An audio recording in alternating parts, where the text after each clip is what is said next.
എല്ലാവർക്കും സ്വാഗതം. ഞാൻ നിങ്ങളുടെ സ്വന്തം കുട്ടിമാഷ്. 5ാം ക്ലാസ്സിലെ ബേസിക് സയൻസിലെ 6ാമത്തെ പാഠമാണ് ഊർജ സ്രോതസ്സുകൾ.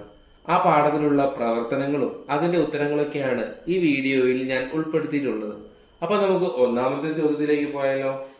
എന്താണ് ഊർജം? പ്രവൃത്തി ചെയ്യാനുള്ള കഴിവിനെയാണ് ഊർജം എന്ന് പറയുന്നത്. ഊർജം നമുക്ക് കാണാൻ കഴിയില്ല. വിവിധ പ്രവർത്തനങ്ങളിലൂടെ മാത്രമേ അത് പ്രകടമാവുകയുള്ളൂ. 2ാമത്തെ ചോദ്യം, വീട്ടിൽ ഊർജം ഉപയോഗിക്കുന്ന സന്ദർഭങ്ങൾ ഏതൊക്കെയാണ്? പാചകം ചെയ്യാൻ, വൈദ്യുത ഉപകരണങ്ങൾ പ്രവർത്തിപ്പിക്കാൻ, ഫോൺ ചാർജ് ചെയ്യാൻ, വസ്തുക്കൾ ഉണക്കാൻ, ക്ലോക്കുകൾ, വാച്ചുകൾ തുടങ്ങിയവ പ്രവർത്തിപ്പിക്കാൻ. 3ാമത്തെ ചോദ്യം, പാചകത്തിനുള്ള ഊർജം എന്തിൽ നിന്നെല്ലാമാണ് ലഭിക്കുന്നത്? വിറകടുപ്പിൽ നിന്ന്, മണ്ണെണ്ണ സ്റ്റവ്, ഗ്യാസ് സ്റ്റവ്. എന്താണ് ഇന്ധനങ്ങൾ? കത്തുമ്പോൾ താപം പുറത്തുവിടുന്ന വസ്തുക്കളാണ് ഇന്ധനങ്ങൾ. വിറക്, മണ്ണെണ്ണ, LPG, പെട്രോൾ, ഡീസൽ, കൽക്കരി തുടങ്ങി ധാരാളം വസ്തുക്കൾ ഇന്ധനങ്ങളായി ഉപയോഗിക്കുന്നു. 5ാമത്തെ ചോദ്യം, പരീക്ഷണക്കുറിപ്പ് തയ്യാറാക്കുക. ലക്ഷ്യം, തീ കത്താൻ വായു ആവശ്യമാണോ?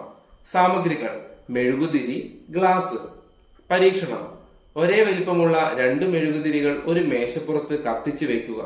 ഒന്നിനെ ഒരു വലിയ ഗ്ലാസ് കൊണ്ട് മൂടുക. 2 മെഴുകുതിരികളും നിരീക്ഷിക്കുക. നിരീക്ഷണം, ഗ്ലാസ് കൊണ്ട് മൂടാതെ വായുവിൽ തുറന്നു വെച്ച മെഴുകുതിരി കത്തുന്നതായും ഗ്ലാസ് കൊണ്ട് മൂടിയ മെഴുകുതിരി അല്പസമയത്തിനകം അണയുന്നതായും കണ്ടു. നിഗമനം, കത്താൻ വായു ആവശ്യമാണ്. 6ാമത്തെ ചോദ്യം, അടുപ്പ് ഉപയോഗിക്കുമ്പോൾ നന്നായി കത്താൻ എന്തു ചെയ്യണം? അടുപ്പിന്റെ വിസ്താരം കൂട്ടണം. തിങ്ങി നിറഞ്ഞ വിറകു കഷ്ണങ്ങളിൽ ചിലത് എടുത്തുമാറ്റി വായു സഞ്ചാരം ഉറപ്പാക്കണം. വിറകിന്റെ വലിപ്പം കുറച്ച് ചെറിയ ചെറിയ കഷ്ണങ്ങളാക്കി മാറ്റണം. 7ാമത്തെ ചോദ്യം, കത്തുമ്പോൾ ലഭിക്കുന്ന ചൂട് പരമാവധി ലഭിക്കാനും താപനഷ്ടം കുറയ്ക്കാനും എന്തൊക്കെ ചെയ്യണം?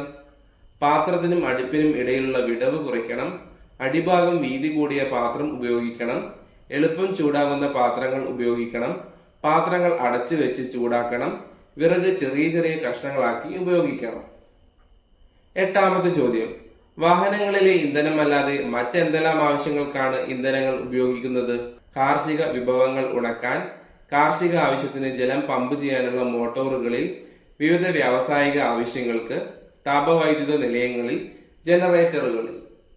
9ാമത്തെ ചോദ്യം, എന്താണ് പുതുക്കാൻ കഴിയാത്ത ഊർജ സ്രോതസ്സുകൾ അഥവാ നോൺ റിന്യൂവബിൾ എനർജി?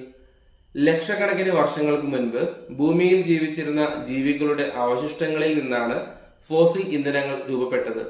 ഇവ ഉപയോഗിക്കുന്നതിനനുസരിച്ച് തീർന്നുകൊണ്ടിരിക്കും. ഇവയെ പുതുക്കാൻ കഴിയാത്ത ഊർജ സ്രോതസ്സുകൾ എന്ന് പറയുന്നു. 10ാമത്തെ ചോദ്യം, പാഠപുസ്തകം പേജ് നമ്പർ 113 ഫ്ലോ ചാർട്ട് പൂർത്തിയാക്കുക. ഫോസിൽ ഇന്ധനങ്ങൾ. എന്താണ് ഫോസിൽ ഇന്ധനങ്ങൾ? പ്രകൃതിവാതകം, ക്രൂഡ് ഓയിൽ, കൽക്കരി. അടുത്തത് ക്രൂഡ് ഓയിൽ. എന്താണ് ക്രൂഡ് ഓയിൽ? ഡീസൽ, പെട്രോൾ, മണ്ണെണ്ണ, LPG, നാഫ്ത. ഇതൊക്കെ എന്താണ്? ക്രൂഡ് ഓയിലാണ്. 11ാമത്തെ ചോദ്യം, ഖര ഇന്ധനങ്ങൾ ഏതൊക്കെ? വിറക്, കൽക്കരി, നാഫ്ത, കരിമ്പിൻ ചണ്ടി, ചാണകവരളി. ദ്രാവക ഇന്ധനങ്ങൾ ഏതൊക്കെ? പെട്രോൾ, ഡീസൽ, മണ്ണെണ്ണ, എഥനോൾ. വാതക ഇന്ധനങ്ങൾ ഏതൊക്കെയാണ്? പ്രകൃതിവാതകം, ഹൈഡ്രജൻ, പെട്രോളിയം വാതകം, കൽക്കരി വാതകം, ബയോഗ്യാസ്, വാട്ടർ ഗ്യാസ്. 14ാമത്തെ ചോദ്യം, ജലചക്ര മാതൃകാ നിർമ്മാണത്തിന്റെ പരീക്ഷണക്കുറിപ്പ് എഴുതുക. ഉപകരണത്തിന്റെ പേര്? ജലചക്രം. നിർമ്മാണ ലക്ഷ്യം? ജലശക്തി ഉപയോഗിച്ച് ചക്രം കറക്കൽ. ആവശ്യമായ സാമഗ്രികൾ: ടാപ്പ് ഉറപ്പിച്ച പ്ലാസ്റ്റിക് ബോട്ടിൽ, പ്ലാസ്റ്റിക് സ്പൂണുകൾ, റബ്ബർ അടപ്പ്, ഇരുമ്പാണി, സ്റ്റാൻഡുകൾ, ജലം, ട്രേ. നിർമ്മാണ ഘട്ടങ്ങൾ: മരം കൊണ്ടുണ്ടാക്കിയ 2 സ്റ്റാൻഡുകൾ അടുത്തടുത്തായി വയ്ക്കുക. അവയിൽ ഒരേ ഉയരത്തിൽ അഭിമുഖമായി 2 ദ്വാരങ്ങൾ ഇടുക. സ്റ്റാൻഡുകൾക്കിടയിൽ സ്വതന്ത്രമായി കറങ്ങാൻ കഴിയും വിധം ഒരു റബ്ബർ മൂടി ഘടിപ്പിച്ച ശേഷം അതിലൂടെ ഒരു അച്ചുതണ്ട് പോലെ ഇരുമ്പ് കമ്പി കടത്തുക. സ്റ്റാൻഡ് ഒരു ട്രേയിൽ ഉറപ്പിച്ച ശേഷം റബ്ബർ മൂടിയിൽ ഏതാനും പ്ലാസ്റ്റിക് സ്പൂണുകൾ ചിത്രത്തിൽ ഉള്ളതുപോലെ ഉറപ്പിക്കുക. ടാപ്പ് ഘടിപ്പിച്ച ഒരു ബോട്ടിലിൽ നിന്ന് ഇവയിലേക്ക് ജലം വീഴ്ത്തുക. വ്യത്യസ്ത ഉയരങ്ങളിൽ നിന്ന് ജലം വീഴ്ത്തുമ്പോഴുള്ള ജലചക്രത്തിന്റെ കറക്കത്തിലെ മാറ്റം നിരീക്ഷിക്കുക. 15ാമത്തെ ചോദ്യം, ഏതെല്ലാം രീതിയിലാണ് സൂര്യപ്രകാശത്തിലെ ഊർജം ഉപയോഗപ്പെടുത്തുന്നത്? ധാന്യങ്ങൾ ഉണക്കൽ, വസ്ത്രമുണക്കൽ, വിറക് നന്നായി കത്താനായി ഉണക്കിയെടുക്കൽ, അണുനാശനം ചെയ്യൽ. 16-ാമത്തെ ചോദ്യം. സൗരോർജത്തിലെ താപം ഉപയോഗപ്പെടുത്തുന്ന ഉപകരണങ്ങൾ ഏതൊക്കെ? സോളാർ കുക്കറുകൾ, സോളാർ വാട്ടർ ഹീറ്ററുകൾ, സോളാർ കാൽക്കുലേറ്റർ, സോളാർ വഴിവിളക്കുകൾ, സോളാർ എമർജൻസി ലാമ്പ്. എന്താണ് സോളാർ പാനൽ? സൗരോർജത്തെ വൈദ്യുതോർജമാക്കി മാറ്റുന്ന സംവിധാനമാണ് സോളാർ സെൽ. അവയുടെ നിരകളാണ് സോളാർ പാനൽ. സിലിക്കൺ കൊണ്ട് നിർമ്മിച്ച ദീർഘചതുരാകൃതിയിലുള്ള പാളികളാണ് ഇവ. 18-ാമത്തെ ചോദ്യം. പച്ച നിറത്തിലുള്ള നമ്പർ പ്ലേറ്റോട് കൂടിയ വാഹനങ്ങൾ നിങ്ങൾ ശ്രദ്ധിച്ചിട്ടില്ലേ? അവയുടെ പ്രത്യേകതകൾ എന്തെല്ലാമാണ്? മലിനീകരണം കുറവ്, ചെലവ് കുറവ്, ശബ്ദം കുറവ്, പരിപാലന ചെലവ് കുറവ്, സൗരോർജം ഉപയോഗിച്ച് ചാർജ് ചെയ്യാം. നമ്മുടെ നാട്ടിൽ ഏതെല്ലാം വിഭാഗത്തിൽപ്പെട്ട വൈദ്യുത വാഹനങ്ങൾ ഉണ്ടെന്ന് നിരീക്ഷിച്ച് എഴുതുക. Electric scooter, electric autorickshaw, electric car, electric bus, electric train. 20-ാമത്തെ ചോദ്യം. എന്താണ് പുതുക്കാൻ കഴിയുന്ന ഊർജ സ്രോതസ്സുകൾ അഥവാ റിന്യൂവബിൾ എനർജി? സൂര്യപ്രകാശം, കാറ്റ്, തിരമാല തുടങ്ങിയവ ഉപയോഗിക്കുന്നതിനനുസരിച്ച് തീർന്നു പോകുന്നവയല്ല, നമുക്കറിയാലോ. ഇവ പുതുക്കാൻ കഴിയുന്ന ഊർജ സ്രോതസ്സുകൾ എന്ന് അറിയപ്പെടുന്നു.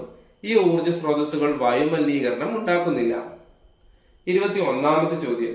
നമ്മുടെ സ്കൂളിലും വീട്ടിലും ബയോഗ്യാസ് പ്ലാന്റ് സ്ഥാപിക്കുന്നത് കൊണ്ടുള്ള ഗുണങ്ങൾ എന്തെല്ലാമാണ്? മാലിന്യ നിർമ്മാർജ്ജനം, ഊർജ ഉൽപാദനം, വളലഭ്യത, കുറഞ്ഞ മലിനീകരണം. 22-ാമത്തെ ചോദ്യം. ഊർജ ഉൽപാദനത്തിനായി ഉപയോഗിക്കുന്ന മാർഗങ്ങൾ ഏതൊക്കെ? തെർമൽ പവർ സ്റ്റേഷനാണ് ഒന്നാമത്തെ മാർഗം. അതിനെ താപവൈദ്യുത നിലയം എന്നും പറയും. ഇവിടെ നീരാവിയുടെ ശക്തി കൊണ്ട് ടർബൈൻ കറക്കി ജനറേറ്റർ പ്രവർത്തിപ്പിച്ച് വൈദ്യുതി ഉൽപ്പാദിപ്പിക്കുന്നു. ഇനി മറ്റൊരു ഊർജ ഉൽപാദന മാർഗമാണ് വേലിയോർജം അഥവാ ടൈഡൽ എനർജി. ഇവിടെ തിരമാലയിൽ നിന്നുള്ള യാന്ത്രികോർജം ഉപയോഗിച്ച് ജനറേറ്റർ പ്രവർത്തിപ്പിച്ച് വൈദ്യുതി ഉൽപ്പാദിപ്പിക്കുന്നു. ഇനി അടുത്ത മാർഗമാണ് ജിയോ തെർമൽ പവർ പ്ലാന്റ്. ഇത്തരം പവർ പ്ലാന്റുകളിൽ നിന്നും വരുന്ന ഉന്നത താപനിലയിലുള്ള നീരാവി പ്രത്യേക പൈപ്പുകൾ വഴി പുറത്തെടുത്ത് ജനറേറ്റർ പ്രവർത്തിപ്പിച്ച് വൈദ്യുതി ഉൽപ്പാദിപ്പിക്കുന്നു. 4-ാമത്തെയാണ് ന്യൂക്ലിയർ പവർ സ്റ്റേഷനുകൾ അഥവാ ആണവ വൈദ്യുത നിലയം. ഇവിടെ ന്യൂക്ലിയർ ഫിഷൻ വഴി സ്വതന്ത്രമാകുന്ന താപോർജം ഉപയോഗിച്ച് ജലത്തെ ഉന്നത മർദ്ദം ഉപയോഗിച്ച് നീരാവിയാക്കുന്നു. ഈ നീരാവി ഉപയോഗിച്ച് ടർബൈൻ കറക്കി ജനറേറ്റർ പ്രവർത്തിപ്പിച്ച് വൈദ്യുതി ഉൽപ്പാദിപ്പിക്കുന്നു. മാർഗമാണ് ഹൈഡ്രോ ഇലക്ട്രിക് പവർ സ്റ്റേഷൻ അഥവാ ജലവൈദ്യുത നിലയം. അണക്കെട്ടുകളിൽ ഉയരത്തിൽ കെട്ടി നിർത്തിയിരിക്കുന്ന ജലം പെൻസ്റ്റോക്ക് കുഴൽ വഴി താഴേക്ക് ഒഴുക്കി ടർബൈൻ കറക്കുന്നു. ഈ യാന്ത്രികോർജം ഉപയോഗിച്ച് ജനറേറ്റർ പ്രവർത്തിപ്പിച്ച് വൈദ്യുതി ഉൽപ്പാദിപ്പിക്കുന്നു. കേരളത്തിലെ പ്രധാന താപവൈദ്യുത നിലയങ്ങൾ എവിടെയൊക്കെയാണ്? കായംകുളം, ബ്രഹ്മപുരം, കോഴിക്കോട്. 24-ാമത്തെ ചോദ്യം. ഇന്ത്യയിലെ പ്രധാന ആണവ വൈദ്യുത നിലയങ്ങൾ ഏതൊക്കെയാണ്? കൂടംകുളം, അത് തമിഴ്നാട്ടിലാണ്. താരാപൂർ, അത് മഹാരാഷ്ട്രയിലാണ്. കൈക, അത് കർണാടകയിലാണ്. കൽപ്പാക്കം, അത് തമിഴ്നാട്ടിലാണ്. 25-ാമത്തെ ചോദ്യം. എന്താണ് CNG അഥവാ കംപ്രസ്ഡ് നാച്ചുറൽ ഗ്യാസ്? ഇതിലെ പ്രധാന ഘടകം മീഥേൻ ആണ്. ഇത് വാഹനങ്ങളിലും വ്യവസായശാലകളിലും ഇന്ധനമായി ഉപയോഗിക്കുന്നു. 26-ാമത്തെ ചോദ്യം. എന്താണ് LNG അഥവാ ലിക്വിഫൈഡ് നാച്ചുറൽ ഗ്യാസ്? ഇവിടെ മർദ്ദം ഉപയോഗിച്ച് പ്രകൃതിവാതകത്തെ ദ്രാവക രൂപത്തിലാക്കിയിരിക്കുന്നു. ഇതിലെ പ്രധാന ഘടകവും മീഥെയ്ൻ ആണ്. 27-ാമത്തെ ചോദ്യം. ഊർജ നഷ്ടം തടയുന്നതിന് വീടുകളിൽ ഉപയോഗിക്കുന്ന ഉപകരണങ്ങൾ ഏതൊക്കെ? Thermo flask, casserole, rice cooker. 28-ാമത്തെ ചോദ്യം. ഫോസിൽ ഇന്ധനങ്ങളുടെ പരിമിതികൾ എന്തൊക്കെയാണ്? ഉപയോഗിക്കുന്നതനുസരിച്ച് തീർന്നു പോകുന്നു, പുനരുപയോഗിക്കാൻ പറ്റില്ല, എല്ലാ കാലവും നിലനിൽക്കില്ല എന്നാണ്. 29-ാമത്തെ ചോദ്യം. എന്താണ് ഫോസിൽ ഇന്ധനങ്ങൾ? കോടിക്കണക്കിന് വർഷങ്ങൾക്ക് മുൻപ് പ്രകൃതി പ്രതിഭാസങ്ങൾ മൂലം മണ്ണിനടിയിൽ ആഴത്തിൽ അകപ്പെട്ടു പോയ മരങ്ങളും ജീവജാലങ്ങളും മാറ്റങ്ങൾക്ക് വിധേയമായി രൂപപ്പെട്ടവയാണ് ഫോസിൽ ഇന്ധനങ്ങൾ. 30-ാമത്തെ ചോദ്യം. ഊർജം പാഴാക്കാതിരിക്കാൻ നമുക്ക് എന്തൊക്കെ ചെയ്യാൻ കഴിയും? ക്ഷമതയുള്ള അടുപ്പുകൾ ഉപയോഗിക്കുക. അതായത് നല്ല പുകയില്ലാത്ത അടുപ്പുകളൊക്കെ ഇല്ലേ, അത്തരം അടുപ്പുകൾ ഉപയോഗിക്കുക. വൈദ്യുതി ഉപയോഗം പരമാവധി കുറയ്ക്കുക. കേടായ വൈദ്യുത ഉപകരണങ്ങൾ മാറ്റുക. ഉപയോഗശേഷം വൈദ്യുത ഉപകരണങ്ങൾ ഓഫ് ആക്കുക. ഊർജ ലാഭമുള്ള വൈദ്യുത ഉപകരണങ്ങൾ വാങ്ങുക. വീടിന്റെ മേൽക്കൂരകളിൽ സോളാർ പാനലുകൾ സ്ഥാപിക്കുക. പാചകത്തിന് ബയോഗ്യാസ് ഉപയോഗിക്കുക. ഇന്ധനക്ഷമതയുള്ള വാഹനങ്ങൾ ഉപയോഗിക്കുക. ഇനി വിലയിരുത്താം എന്ന ഭാഗത്തുള്ള കുറച്ച് ചോദ്യങ്ങളാണ്. ഒന്നാമത്തെ ചോദ്യം, താഴെ പറയുന്നവ അനുയോജ്യമായ രീതിയിൽ തരംതിരിക്കുക. അടിസ്ഥാനത്തിലാണ് തരംതിരിച്ചതെന്ന് എഴുതുക. പെട്രോൾ, കൽക്കരി, സൗരോർജം, കാറ്റിൽ നിന്നുള്ള വൈദ്യുതി, ജലവൈദ്യുതി, ഡീസൽ. ഇതാണ് കേട്ടോ തരംതിരിക്കേണ്ടത്. ഇനി ഇതെങ്ങനെയാണ് തരംതിരിക്കേണ്ടത് നോക്കിയാലോ. പുതുക്കാൻ കഴിയുന്ന ഊർജ സ്രോതസ്സുകൾ ഏതൊക്കെയാണ്? സൗരോർജം, കാറ്റിൽ നിന്നുള്ള വൈദ്യുതി, ജലവൈദ്യുതി. ഇതൊന്നും ഉപയോഗിച്ചാൽ തീർന്നു പോകില്ല കേട്ടോ. അതുകൊണ്ടാണ് ഇത് പുതുക്കാൻ കഴിയുന്ന ഊർജ സ്രോതസ്സുകൾ എന്ന് പറയുന്നത്. ഇനി പുതുക്കാൻ കഴിയാത്ത ഊർജ സ്രോതസ്സുകൾ ഏതൊക്കെയാണ്? ഇതൊക്കെ ഉപയോഗിക്കുന്നതോറും തീർന്നു പോകും. ഏതൊക്കെയാണ്? പെട്രോൾ, ഡീസൽ, കൽക്കരി. ഇനി അതിന്റെ ഒരു വിശദീകരണമാണ്. എത്ര ഉപയോഗിച്ചാലും ഒരിക്കലും തീർന്നു പോകാത്തതായ ഊർജ സ്രോതസ്സുകളാണ് പുതുക്കാൻ കഴിയുന്ന ഊർജ സ്രോതസ്സുകൾ. എന്നാൽ ഉപയോഗിക്കുന്നതനുസരിച്ച് തീർന്നു പോകുന്ന ഊർജ സ്രോതസ്സുകളാണ് പുതുക്കാൻ കഴിയാത്ത ഊർജ സ്രോതസ്സുകൾ. രണ്ടാമത്തെ ചോദ്യം, ഇപ്പോഴും ആളുകൾ വിറകടുപ്പ് ഉപയോഗിക്കുന്നുണ്ടല്ലോ. വിറകടുപ്പിന്റെ കാര്യക്ഷമത കൂട്ടുന്നതിന് എന്തെല്ലാം ചെയ്യാം? നിങ്ങളുടെ നിർദ്ദേശങ്ങൾ എഴുതുക. വായു സഞ്ചാരം സുഗമമാക്കാൻ ആവശ്യമായ വീതി അടുപ്പിനുണ്ടായിരിക്കണം. ഉണങ്ങിയ വിറകിന്റെ ചെറു കഷ്ണങ്ങൾ ഉപയോഗിക്കുക. പുക ഒഴിഞ്ഞു പോകാനുള്ള സംവിധാനം ഉണ്ടാകണം. വായു സഞ്ചാരം ഉറപ്പാക്കുക. മൂന്നാമത്തെ ചോദ്യം, താഴെ തന്നിരിക്കുന്ന ഇന്ധനങ്ങളെ അനുയോജ്യമായ കൂട്ടങ്ങളാക്കുക. വിറക്, കൽക്കരി, CNG, പെട്രോൾ, മണ്ണെണ്ണ, ഹൈഡ്രജൻ, LPG. എങ്ങനെയാ കൂട്ടങ്ങളാക്കുക? ഖര ഇന്ധനങ്ങൾ ഏതൊക്കെയാണ്? വിറക്, കൽക്കരി. അടുത്തത് ദ്രാവക ഇന്ധനങ്ങൾ ഏതൊക്കെയാണ്? പെട്രോൾ, മണ്ണെണ്ണ. അടുത്തത് വാതക ഇന്ധനങ്ങൾ ഏതൊക്കെയാണ്? CNG, LPG, hydrogen.